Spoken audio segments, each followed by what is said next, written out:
अध्यक्ष महोदय, आपने मुझे कृषि विपणन एवं कृषि विदेश व्यापार मंत्री जी से प्रश्न पूछने का अवसर दिया। अध्यक्ष जी, मैं मंत्री जी से ये पूछना चाहती हूँ कि आदरणीय मंत्री जी, क्या आपके संज्ञान में है कि आपके नाक के नीचे आपके विभाग में करप्शन जो है वो सर तक पहुंच चुका है? माननीय नरेंद्र मोदी जी के क्षेत्र में, उनके सांसदीय क्षेत्र में बनारस की मंडी में 12 लाख की लागत के रोड के लिए 3 करोड़ 74 लाख का जो है भुगतान कराया गया है। 20 साल की पुरानी जो मंडी में 4 दीवारी निर्मित थी, उसका जो है नव निर्माण दिखा करके भुगतान कराया गया है। उप निदेशक कार्यालय की फॉल सीलिंग बना करके 40 जो है सरिया का भुगतान कराया गया है। 4 लाख का प्रावधान होता है टाइल्स के लिए और वहां पे 34 लाख का भुगतान कराया गया है, जो कि जांच में सिर्फ 2,84,000 तक का काम हुआ है। चिनाई का जो काम है वो 11 लाख के स्थान पर 25 लाख का भुगतान कराया गया है। आप जो पढ़ रही है प्रमाणित है? अध्यक्ष जी, मेरा प्रश्न जो था मंत्री जी से वो मैं खुद पूछ रहा हूँ ना, मैं वही पूछ रहा हूँ, वो प्रमाणित है, मैंने पूछा ना। क्योंकि समय बहुत कम है इसलिए मैं शुरू से नहीं बता पाई। मैं कुछ बताना चाहती हूँ। मेरा जो प्रश्न था वो मंत्री जी से ये था।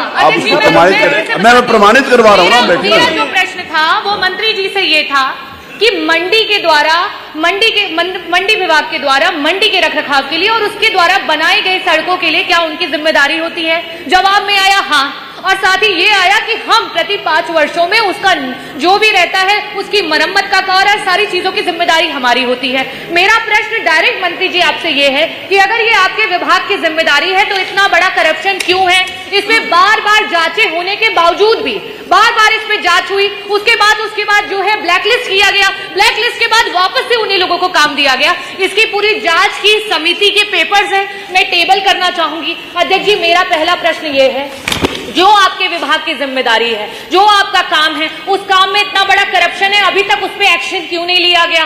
दूसरा मेरा प्रश्न मंत्री जी आपसे ये है कि आपके विभाग में एक नया कर लागू कर दिया गया है। जो गरीब व्यापारी हैं, जो नींबू, अदरक, लहसुन, प्याज का व्यापार करते हैं, उनको एक नया कर देना पड़ता है। पहले क्या होता था, जब उनके पास माल पहुंचता था तब वो कर देना पड़ता था, लेकिन आज जैसे उनका माल प्रदेश में एंटर कर जाता है, भले वो प्रदेश में आकर के बाहर दूसरी जगह पहुंच जाए, भले वो उस व्यापारी के पास ना प्रदेश में आकर के बाहर दूसरी जगह पहुंच जाए, भले वो उस व्यापारी के पास ना पहुंच पाए, लेकिन उसका कर पहले ही ले लिया जाता है। तो ऐसी स्थिति में इस कर को, क्योंकि विभिन्न राज्यों में, आसपास के राज्यों में ये कर नहीं है, सिर्फ उत्तर प्रदेश में नया ये कर लागू किया गया है, क्या मंत्री जी इसको हटाने का काम करेंगे?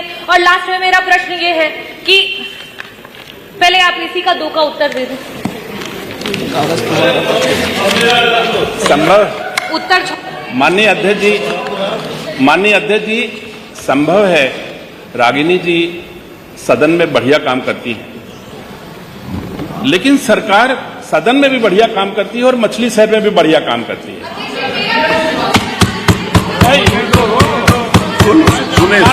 माने अध्यक्ष सुनिए ना, अरे आपकी तारीफें तो कर रहे हैं, ज्यादा बोलने का ये आपकी तारीफें तो कर रही हैं। आप बैठिए, आप अरे अच्छी काम करते हैं तो बता रही हैं। माननीय अध्यक्ष जी, अरे बैठिए ना, आप बैठिए प्लीज।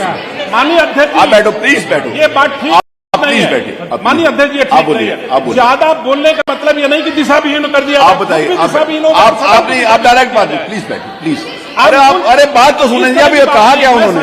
अभी उन्होंने एक लाइन बोली है कि आप अच्छा काम करते हैं, इसी में आप उसके दूसरी लाइन तो बोली नहीं उन्होंने अभी। मेरा आग्रह विनम्रता पूर्वक विपक्ष से भी है और पीठ से भी है। आप बताइए। मैंने मूल प्रश्न जो है, मूल प्रश्न के भीतर ही पूरक प्रश्न पूछे जाते हैं।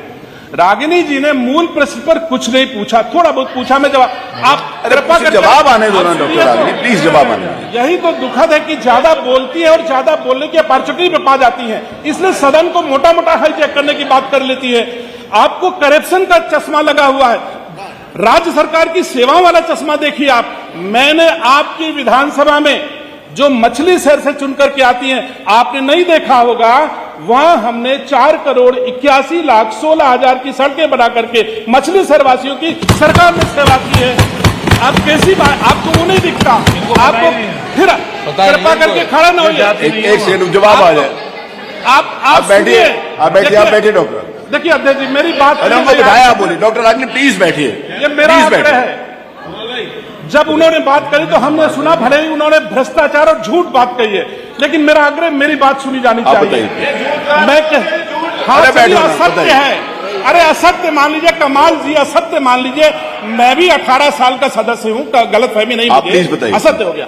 मैं ये कह रहा हूँ, रागिनी जी ज्यादा बोल करके हाईजैक करने का काम करती है, दिशाहीन कर देती है, इसमें कहीं भी नहीं लिखा हुआ है। आप हाईजैक नहीं हुई, प्लीज। तो मैं आ तो रहा हूँ, आने तो दीजिए, उनको इतनी अपॉर्चुनिटी मिल गई, मुझे क्यों नहीं? अरे आप बोलिए ना, आप कौन नहीं बोल रहा? मैं आपका संरक्षण चाहता हूँ, मेरा विषय आने दीजिए। अरे आप बोलो तो सही, यही बोलते रहोगे, बोलो तो सही। यही तो 403 सदन में 403 विधायक हैं, 403 विधायकों में मंडी परिसर सड़क बनाने का विभाग नहीं है, ना ही इस सदन के द्वारा उसको कोई बजट दिया जाता है। मंडी स्वयं कमाती है और इस सदन के माननीय सदस्यों की सेवा करती है, और इस सेवा के माध्यम से बहन रागिनी की विधानसभा सहित समाजवादी पार्टी और विपक्ष के 90 माननीय विधायकों की विधानसभाओं में मैंने काम किया है, और ये सूची बहन रागिनी के मोबाइल फोन पर भी मैंने व्हाट्सएप किया है, अपने आप देख सकती हैं। पूरे 403 विधानसभाओं की सूची इनके फोन पर है। तो और इसके अलावा 403 में से 364 माननीय विधायकों की मैंने उनके क्षेत्रों में, महोदय आप स्वयं साक्षी हो, मैं आपको साक्षी के रूप में प्रस्तुत नहीं कर रहा हूं, मैंने आपको स्वयं फोन करके आपकी विधानसभा क्षेत्र से काम मांगे हैं, और फिर आपके क्षेत्र में मैंने काम कराए हैं, और आपके क्षेत्र के साथ साथ अगर आपने काम कराना ही नहीं है तो आप हो क्यों वहां? काम कराया तो अच्छी बात है, मेरे को क्यों गिना रहे हो भाई? बाकी सब लोगों को गिना रहे हो। अरे इसका क्या मतलब है? आप मेरे को बता रहे हो तो काम कराने के लिए तो बैठे हो वहां। आप समय ना लीजिए, 5 मिनट में समय लेता हूं। बताइए। मैं कह रहा हूं, मैंने 283 करोड़ से विपक्ष के नेताओं के क्षेत्रों में काम किया, अपने भारतीय जनता पार्टी और एनडीए के माननीय विधायकों से मांग करके 1200 करोड़ की सड़कें मैंने अपने माननीय विधायकों की सड़कें बनाई, फोन करके किया, और 403 माननीय विधायकों के इतर अगर हम माननीय राज्यसभा, लोकसभा, विधान परिषद और विधानसभा के सदस्यों में जाएंगे तो 500 से अधिक माननीय विधायकों के क्षेत्र में मैंने काम कराया है, 500 से अधिक क्षेत्र में मैंने काम किया। अब रही बात, पूरी बात अरे सुनो, अगर रही बात मरम्मत की, जो रागिनी जी ने कहा है, मरम्मत में हमारे स्वामित्व में 21,540 किलोमीटर सड़कें हैं, जिसमें हमने सर्वे कराया तो मुझे 5,000 किलोमीटर सड़कें मरम्मत योग्य, जिनकी अधिवर्षता आयु पूर्ण हो चुकी पाई गई, जिनको मैंने 2 फेजेस में बांटे हैं। 600 करोड़ रुपए मैंने निर्गत कर दिए हैं, जो आधी सड़कें मतलब 2,500 किलोमीटर की सड़कों का मरम्मत इस साल में करा रहा हूं, और 250 अगले साल कर दूंगा। अगले वर्ष के बाद उत्तर प्रदेश के स्वामित्व की कोई भी सड़क मरम्मत योग्य शेष नहीं रहेगी, ये मैं सदन को कह रहा हूं। मान आपका पूरा कुछ आ गया, इस प्रकार आ गया बैठिए, क्यों बैठा रहे हो? पूरी बात नहीं बोलिए भाई साहब, आ गया आपके पूरे सदन में पूरा कहा, रागिनी सोनकर जी अपना फोन खोलो, और 400 हाउस में फोन खोलने की इजाजत नहीं है। 403 में से मैंने बोलो भाई, 430 में से 364 माननीय विधानसभा के क्षेत्रों में काम पाए जाएंगे, और मैंने मेहनत पर वो भी अपने आप स्वयं फोन करके मैंने मांगा। ये मोदी जी का, मैं आपके नोनों से मेरा कोई मतलब नहीं है, मोदी जी का सबका साथ सबका विकास, आपके चश्मे से मैं विपक्ष का दिखाई देता हूं, लेकिन मैं जो चश्मा लगाए हूं उसमें आपकी क्षेत्र की जनता भी सरकार को देवतुल्य दिखाई देती है, और मैं उसकी सेवा करता हूं।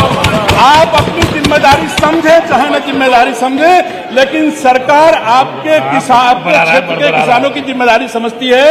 राज्य का किसान हमारी सरकार का सम्मान है, राज्य का किसान हमारी सरकार का स्वाभिमान है, उसके लिए मैं एक एक काम करूंगा। धन्यवाद। वाह वाह भाई।